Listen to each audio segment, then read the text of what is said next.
नातला तो केवट ऐकलं का? केवट फार सुंदर कथा आहे, सगळी सांगायला वेळ नाही.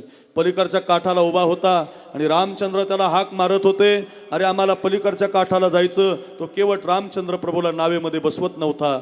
रामचंद्राचे पाय धुतले त्यानं आणि ज्यावेळेला नावेमध्ये बसवलं, नाव निघाल्यानंतर तो केवट रडायला लागला. माझ्याकडे बघा, केवट रडायला लागला. तर रडणाऱ्या केवटाला प्रभूनं विचारलं, का रे केवट, का अश्रू आले रे तुझ्या डोळ्याला? काही पाहिजे का रे केवट तुला? तो केवट म्हणत होता, प्रभू सांगू, या काठाची पलीकडच्या काठाला खूप माणसं नेली हो मी.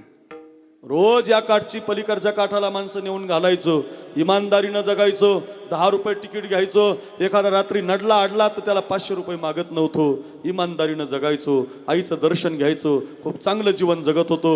ओ देवा, ओ प्रभू, मला माहिती होतं माझ्या इमानदारीचं, माझ्या कष्टाचं, माझ्या परमार्थातल्या प्रयत्नाचं मला फळ मिळणार आहे.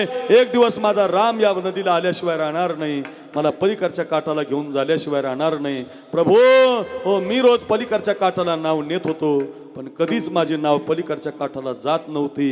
आज प्रभू तुम्ही माझ्या नावेत बसलात, माझी प्रार्थना आहे तुम्हाला. प्रभुजी नाव किनारे लगा, प्रभुजी नाव किनारे लगा, प्रभुजी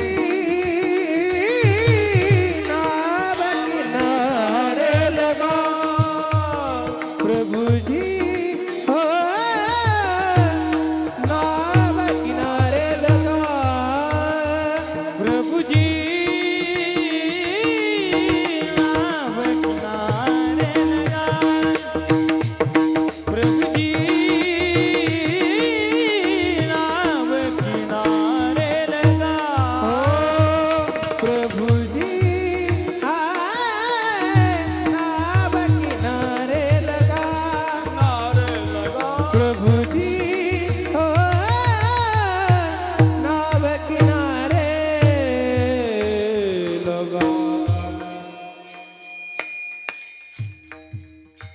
नदिया गहरी नाव पुरानी, नदिया गहरी नाव पुरानी, नदिया गहरी नाव पुरानी, डूबत जहाज तरा, डूबत जहाज तरा, प्रभुजी नाव किनारे लगा,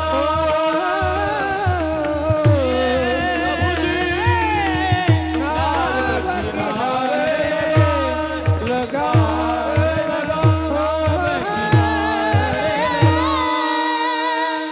हा परमार्थातला प्रयत्न आहे.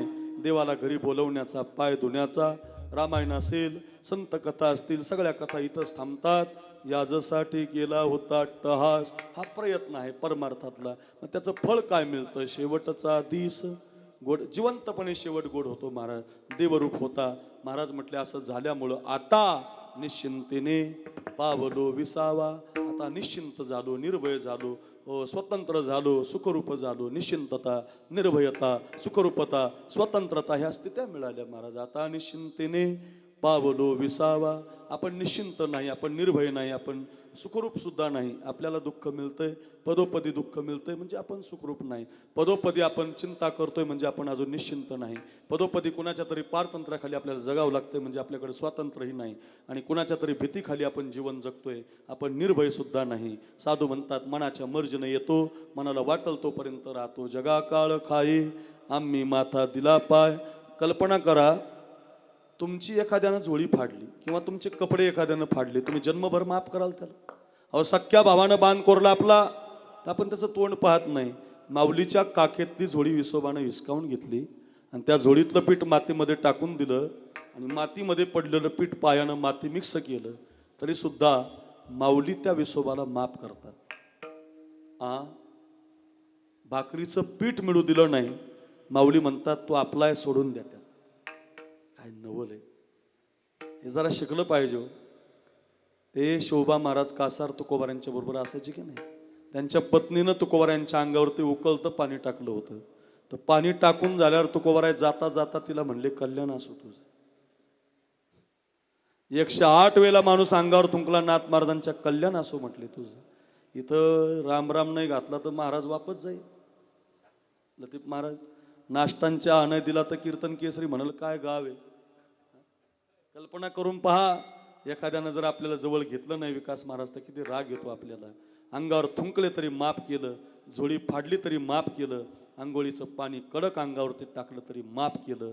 अर्थ असा आहे कामक्रोध बंदी खानी तुका म्हणे दिले दोन्ही इंद्रियाचे धनी आम्ही झालो गोसावी. का जिंकलं महाराज याच्यावरती सत्ता मिळवली. हाच प्रयत्न केला यासाठी आणि हा प्रयत्न केल्यामुळं निर्भयता, निश्चिंतता, सुखरूपता, स्वतंत्रता मिळाली. आता निश्चिंतेने पावलो विसावा कुंटलिया धावा तृष्णेचिया विठोबार कुमार हरी विठोबार कुमाई विठोबा हरी विठोबार गुरुजी विठोबार कुमार हरे विठोबार कुमार हरी हरी जय जय विठोबार कुमार हरी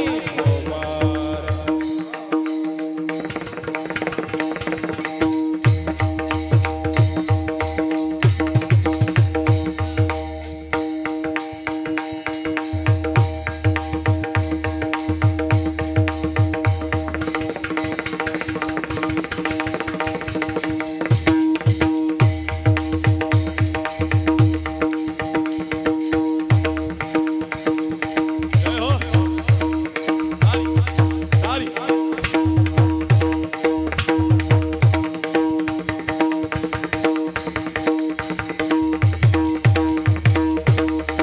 महाविकास महाराज जय हो.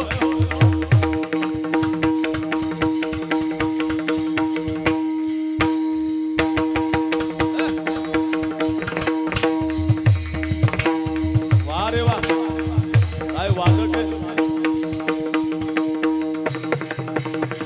वाह क्या बात है. अरे वा वादक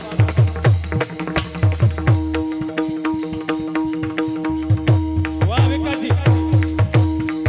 विठोबार कुमाई विठोबार कुमाई विठोबार कुमाई वाह वाह.